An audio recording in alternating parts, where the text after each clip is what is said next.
Dag en welkom bij een nieuwe aflevering van De Belegger. Vandaag gaan we het hebben over Shopify en waarom ik daar €7.000 investeer. Ik zal een aantal dingen vertellen over het businessmodel, een aantal dingen over de valuation en een aantal dingen over de financials. We gaan de laatste kwartaalcijfers doornemen. Daarnaast heb ik een leuk nieuwtje voor jullie, want de Belegger Academy, dat is iets wat ik tijdens mijn vorige video heb besproken. Dus als je het nog niet hebt gehoord, ga even kijken. Die staat live, er is een nieuw YouTube-account aangemaakt en vanaf volgende week zullen Assenderp en ik regelmatig video's daarop delen.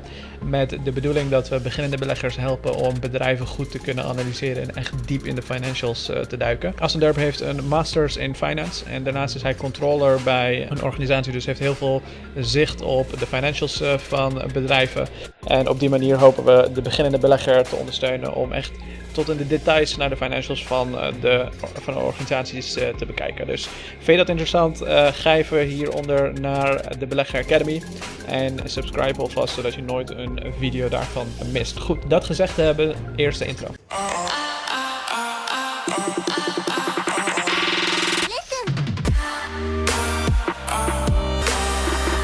Shopify is een van mijn meest succesvolle posities geweest ooit.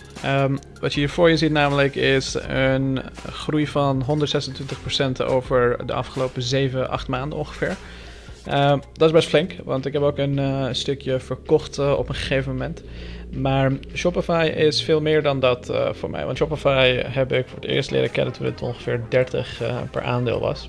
En ik zat destijds te overwegen om ze te kopen. Heel veel research gedaan en erachter proberen te komen wat een groeiprospect is en noem het maar op. En uiteindelijk ergens in 2017, toen het 70 per aandeel was geworden, heb ik besloten om toch maar een klein bedrag erin te investeren. Een klein bedrag toen de tijd was 15k. En die 15k die heb ik over tijd heen kunnen laten groeien. Ik heb hem denk ik ergens hier in 2019 verkocht op 210 of iets dergelijks. Dus ongeveer hier geloof ik. En de reden daarvoor was omdat ik aan het verhuizen destijds, omdat ik aan het verhuizen was destijds, wilde ik mijn beleggingen overzetten. Daarnaast wilde ik ook risico verminderen. Want als je veel groeiaandelen zit, dan is je volatiliteit wat hoger. Dus je kan zomaar op een dag plus 17k en op een andere dag min 15k staan. Daar kan ik nog steeds niet tegen. Dus ik probeer altijd na een bepaald percentage winst wel gewoon winst te nemen. En in iets lagere beta te stoppen. Dus bedrijven die wat minder volatiel zijn. Maar goed, dat heb ik dus destijds gedaan. Maar ik bedoel, als je kijkt naar wat een value investor zou zeggen, als ze kijken naar de balans van Shopify, dan schrikken ze zich rot, want ze maken geen winst als je naar de general accounting principles kijkt. Maar als je naar de non-general accounting principle kijkt, dan maken ze wel winst. En de PE ratio is, ik geloof, meer dan 1000 die je kunt voorstellen. Dus het echt, als je naar dat soort dingen kijkt, dan is het waarschijnlijk een van de meest overgewaardeerde aandelen die je op het moment kunt vinden. Maar goed, het is overgewaardeerd om een reden. Dit soort aandelen zijn vaak overgewaardeerd omdat veel institutionele beleggers erin zitten. Individuele beleggers die maken de markt niet echt. Wij hebben niet zo'n heel grote invloed op dit soort dingen. Maar institutionele beleggers wel. En het is vooral een stukje vraag en demand wat een prijsaandeel omhoog krijgt. Voor mij is dit een groeiaandeel. En een groeiaandeel, heel simpel gezegd, als ik het even hier mag tekenen voor je, even klungelig, dan heel simpelweg betekent dat het in een groeifase zit. Dus een bedrijf die maakt een groei door en altijd na zo'n groei gaat het terug naar de mediaan. Dus regression to the mean noem je dat. Stel Shopify, laten we dat nemen, dan zou dit eventueel de trajectory kunnen zijn. Dus dat ze keihard groeien en hier een beetje afvlakken en uiteindelijk teruggaan naar de mediaan, wat voor hun toepasselijk is en dan langzaam en gestaag dat ze dan ongeveer blijven groeien omdat ze bijvoorbeeld pricing power hebben of een competitief voordeel en dat soort zaken. De mediaan die blijft natuurlijk zoiets geks ongeveer.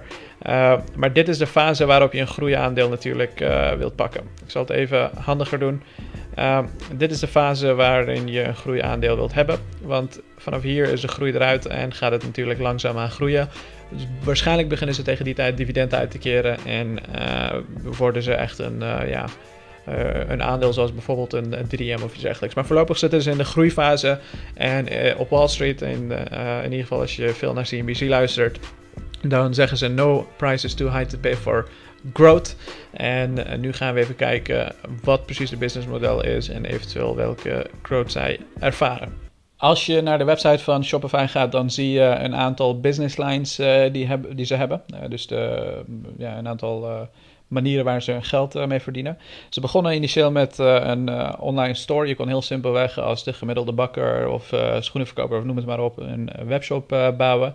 Maar over tijd heen werd het echt een cloud e-commerce platform waar ook de grotere brands zoals Kraft Heinz bijvoorbeeld is een klant van ze. Ook hun producten konden verkopen. Je kon heel makkelijk door allerlei technische dingen, zoals bijvoorbeeld een datafeed en al dat soort zaken, al je producten erop uploaden en je content managen en al dat soort zaken. Dat was heel makkelijk voor mensen om te doen. En dat is ook hoe Shopify is gestart. Daarnaast zijn ze richting point of sale gegaan. Dat betekent dus, ik was een jaar geleden, dus vorig jaar in New York. En in New York, toen ik naar een Nike shop ging, dan zie je al wanneer je gaat afrekenen een Shopify uitcheckbalie staan, zeg maar. En je betaalt daar gewoon heel simpelweg en alles is online voor ze geregeld. Square is een competitor daar, of in ieder geval is altijd een competitor geweest. Enig verschil tussen Square en Shopify is het feit dat Square ook offline biedt en de betaling daar is anders. Dus je betaalt per transactie, terwijl je bij Shopify een maandelijkse bedrag betaalt en hele lage transactiekosten verder. Dat is heel handig voor kleine ondernemingen, ook zeker voor de grotere die heel veel transacties hebben. Daarnaast kun je ook tegenwoordig een checkout, je volledige checkout aan Shopify overlaten. Dus dan concurreren ze ook met bedrijven zoals Stripe bijvoorbeeld en andere payment providers. Als je kijkt naar de revenue stream, dus van al die business lines, waar komen ze nou allemaal vandaan? Meeste van de revenue streams die komen van de maandelijkse recurring revenue. Terwijl je ziet dat een heel grote groei is in de apps, teams, domains, Shopify Plus en fee revenue. Daarin vallen dus ook bijvoorbeeld transacties die worden gedaan via de point-of-sale systems. Maar apps bijvoorbeeld zijn ontzettend handig voor meeste gebruikers, omdat de meeste mensen niet kunnen coderen en hun website goed kunnen bouwen. Dan is het super handig om dat soort apps erbij te hebben. Dus je ziet, ze zijn volledig aan het diversifiëren. En de revenue streams worden ook steeds verder uitgebreid. Waar ze nu mee bezig zijn bijvoorbeeld, een van de grootste investeringen de afgelopen jaren is geweest om een fulfillment center te bouwen. En daarmee hopen ze dan ook met een bedrijf als Amazon te gaan concurreren. En voor degene die niet weet hoe Amazon in elkaar zit, heel lang geleden waren ze een bedrijf dat jarenlang achter elkaar in die groeifase zat. Nog steeds zit wonder boven wonder. En ze hebben massaal geld geïnvesteerd om fulfillment centers te bouwen. En fulfillment centers, dat zijn hele grote warenhuizen, volledig geautomatiseerd, volledig door robots bestuurd. Er zijn een aantal mensen die meehelpen en meedenken en het een en ander doen, maar volledig vooral door robots. Google het als je daar interesse in hebt. Alibaba doet precies hetzelfde. Maar fulfillment centers zijn bedoeld om over heel de wereld, of laten we even de US nemen, over heel US en alle staten bijvoorbeeld een fulfillment center te hebben. Dus het is een hele dure grap om zoiets te bouwen. Maar als je het helemaal gebouwd hebt, dan is het voor de consument ontzettend handig en simpel om iets te bestellen. Ik denk dat je het waarschijnlijk wel herkent, maar als je iets bestelt, dan wil je het heel snel hebben. En vandaar ook dat ze het fulfillment noemen, omdat je bevredigd wordt in de behoefte die je hebt. En dat is een hele snelle bezorging. Dus dat is wat ze nu aan het bouwen zijn. En daarmee hopen ze dus ook al die kleine ondernemingen die niet Amazon zijn, ook een shopping fulfillment center te bieden. En op die manier dus ook al die bedrijven helpen om te kunnen groeien. Dus dat is waar al die revenue op het moment vandaan komt. Als je daarnaast kijkt naar revenue growth, dan zie je dat ze ook ontzettend hard aan het groeien zijn. Als we kijken naar 2015, dan hadden ze een revenue van 200 miljoen. 4 jaar later kijkt en je kijkt naar 2019, dan is het 1,5 miljard. En ik denk dat ik je niet hoef te vertellen hoe fantastisch zo'n groei is geweest. En het interessante is dat de grootste groei van Shopify nog ver voor ze ligt. Want hoe meer fulfillment centers ze genereren en hoe meer klanten ze binnenhalen, hoe groter dit bedrijf gaat worden. Het is een bedrijf dat continu gaat compounden, op dezelfde manier zoals bijvoorbeeld een Amazon dat heeft kunnen doen. En de grootste kracht zit hem in dat al die kleine bedrijven die willen natuurlijk niet 30-40% aan Amazon afgeven. Nee, die willen hun eigen webshop maken, een eerlijke maandelijkse fee betalen en dat alles voor de rest geregeld is. En wel gewoon blijven concurreren met een bedrijf als Amazon, omdat ze natuurlijk vanaf nu de de Shopify Fulfillment Centers hebben. Dus even kort gezegd, fantastische groeiprospect nog steeds voor Shopify, voor de boeg. En dan hebben we het nog niet eens gehad over hoe ze waarschijnlijk Square ook kapot kunnen gaan concurreren. Voor degenen die Square niet kennen, zoek het op. Het is een bedrijf dat door Jack Dorsey is opgericht. Dat is de eigenaar van Twitter bijvoorbeeld. En die doen het ontzettend goed bij heel veel kleine ondernemingen, bij bijvoorbeeld kebabzaakjes en dergelijke. Als je over Europa ook heen gaat, dan zie je van die kleine tabletjes en daarmee kunnen mensen dan betalen. En dat doet de Shopify vanaf nu ook. Ze hebben alleen wel veel meer marktaandeel te winnen daar. Als je kijkt naar compound annual growth rate, ik denk dat er geen enkel bedrijf is die betere cijfers kan produceren dan Shopify. 50%. Stel ik zou tegen je zeggen, ik geef je nu 10k. Dat kan je dus de komende 10 jaar of 5 jaar met 50% per jaar laten groeien. Dat is echt bizar. Dat is echt heel erg bizar. Dit is heel moeilijk om te doen, kan ik je vertellen. Er zijn heel weinig bedrijven die dit op deze manier zo goed en structureel zijn blijven groeien. En de prijs die je dus betaalt, die hoge PE-ratio, die hoge prijs die je betaalt, dat is dus ook de prijs die je betaalt voor een bedrijf die in die groeifase zit. En blijkbaar, als je kijkt naar de prijs die mensen ervoor betalen, zeggen dus heel veel institutionele beleggers, er zijn mensen die keihard hiervoor hebben gestudeerd, heel veel onderzoek daarna hebben gedaan. Die zeggen, ja, dit is het waard voor ons. En we verwachten dat dit bedrijf nog veel meer gaat groeien dan dit. Daarnaast, als je kijkt wat de mensen die een Shopify store hebben, omzetten per jaar, dan is dat ook wel een hele mooie groei geweest. Als je kijkt naar de afgelopen 4 jaar, dus van 2015 tot 2019... dan zie je dat ze in 2015 7 miljard hebben omgezet. Dus alle mensen die via Shopify een order hebben geplaatst. Dit zijn mensen, dit is nog buiten refunds en allerlei andere zaken om. Dit zijn hele mooie cijfers om te zien. Dus inmiddels in 2019 zijn er 61 miljard aan orders verwerkt. Dat betekent dus dat ze daadwerkelijk waarde leveren aan de mensen die gebruik maken van hun diensten. Als je kijkt naar kwartaal 1 van 2020, dan is dat 17 miljard geweest. In 2019, Q1, was het 11 miljard. Als je kijkt naar dat cijfer, dat is bijna net zoveel als een dubbele van, nou ja, het is meer dan het dubbele van 2015. Dus dat is hoe sterk ze aan het groeien zijn. Daarnaast, als je kijkt naar de operating leverage, dan zie je dat er een decline is. Dat betekent dus dat waar ze in 2015 58% van hun revenue kwijt waren aan operating leverage, is dat nu 53%. Dus dat is langzaamaan aan het dalen, terwijl ze ondertussen wel gewoon heel erg veel investeringen hebben gedaan. Zo'n fulfillment center is echt niet goedkoop.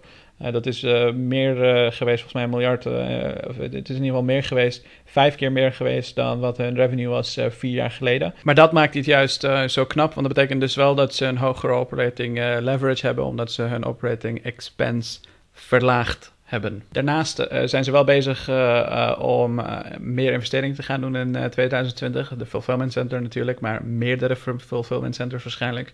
Ze zijn nog niet zo heel erg groot in de rest van de wereld, in Europa bijvoorbeeld. Dus ze zijn nu bezig met internationale expansie. Dus dat zal natuurlijk ook veel geld gaan kosten. Als je mijn eerdere video's hebt bekeken, dan weet je ook dat ik kijk tijdens de coronacrisis wat ongeveer of een bedrijf het zou kunnen overleven. En waar ik dan voornamelijk naar kijk is in hun balance sheet naar wat hun current liabilities zijn. Of in ieder geval current assets, dus totaal cash. En dan kijken we voornamelijk naar short-term cash. Dat is ongeveer 2,4 miljard voor Shopify. En daarnaast kijken we naar total current liabilities. Dus dit zijn kosten die ze waarschijnlijk in de komende jaar ook gaan hebben. Misschien net iets meer dan dat. Dat betekent dus als we puur alleen al naar dit kijken, heel simpelweg, dat gaan ze makkelijk redden. Ze kunnen waarschijnlijk nog zelfs 10 jaar vooruit als het een beetje meezet. Als je daarnaast ook nog eens kijkt naar de cashflow, dan zie je dat de free cashflow redelijk laag is. Dat is ongeveer 8 miljoen. Idealiter zou ik hem natuurlijk hoger willen zien, maar gezien de fase waar Shopify zich in bevindt, lijkt het me niet meer dan logisch dat de free cashflow nog laag is, omdat ze natuurlijk veel investeringen doen en uiteindelijk zorgt dat ervoor dat die free cashflow laag blijft. En dat zal ook waarschijnlijk in de komende 5 tot 10 jaar zo blijven. Goed, ik ben heel erg enthousiast over Shopify, zoals je het waarschijnlijk wel merkt. Maar kijk even naar wat hun COO, dus Chief Operating Officer, te vertellen heeft. When I read through, a lot of people say, you know what, we're about the customer, we're about the consumer. You are adding everything that they need. This Shopify fulfillment network is exactly what they need to compete with the big guys. Yeah, what we're trying to do is figure out, okay, what are all the barriers to success that a small business or even a big business may have? And slowly but surely, we're crossing those off the list. We started with e-commerce, and then point of sale for physical commerce, payments, shipping, logistics, capital, and now the Shopify fulfillment network. This is it. I mean, first of all, it was a joyous conference call, which I absolutely love. But more than $1 billion per week you're doing. How's that possible? Yeah, $61 billion for the year, which is up 49% from the previous year. But this is a story of independent brands and entrepreneurs doing really, really well. And consumers are voting with their wallets. And I think Shopify is powering the entrepreneurship movement. Million merchants. That's just fantastic. Now, you've offered something that I think is a long time coming. People like point of sale, but they don't want to pay a fortune. I'm going to be just say it. I know that Square has empowered people, but they take a big chunk. Will you be superior technologically to Square? We hope so. So point of sale is something, and brick and mortar retail is something that most people think is actually dead. It is not. We actually believe that 2020 is our opportunity to invest in things like international, Shopify Plus, point of sale, and the Shopify Fulfillment Network. But let's be clear, we are still in the early stages of that. We have to get fulfillment right because the small businesses and brands, they need to compete with the big businesses, and we think we're the company that can help them with that. And how about if they need money, if they need advances, what do you do? So we've given out now more than $800 million in cash advances. And what's your default rate? Very low, actually. Better than a bank, right? Certainly. And also, the reason we do it is because these are traditionally businesses that couldn't go to a bank. And so what we're trying to do is give them money to buy inventory, to invest in marketing. And the result of it is they're going to be really, really big businesses. How many people do you think you've empowered? Well, we know that at least 1 million merchants are using Shopify, but we also have thousands, tens of thousands of partners who are building apps and themes and referring merchants to Shopify. And so we know the Shopify economy is getting bigger and bigger. In fact, we believe the Shopify economy is bigger than Shopify itself. Traditionally, Shopify has really been focused on the English-speaking world, but now 29% of our merchants are outside our core English-speaking geographies, and international growth is going to be a major part of 2020 for us. 2 years ago in San Francisco, I told people I had met you. And I said, this was an unbelievable company. I think you quadruple. And everyone got made quadruple, except for two large investors, two large companies. I will not mention who they are because they told me not to. Who said they came to you and said, listen, name your price. And you wouldn't sell. Yeah, we want to build a 100-year business, and we're about 2 decades into it, so we got 80 years left to go. But we believe that we can do something really meaningful. We think we can be the entrepreneurship company. While other companies are trying to build empires, we are arming the rebels. And honestly, the rebels are winning. You had an amazing, I'm going to use it because I loved it, I learned it, BFCM.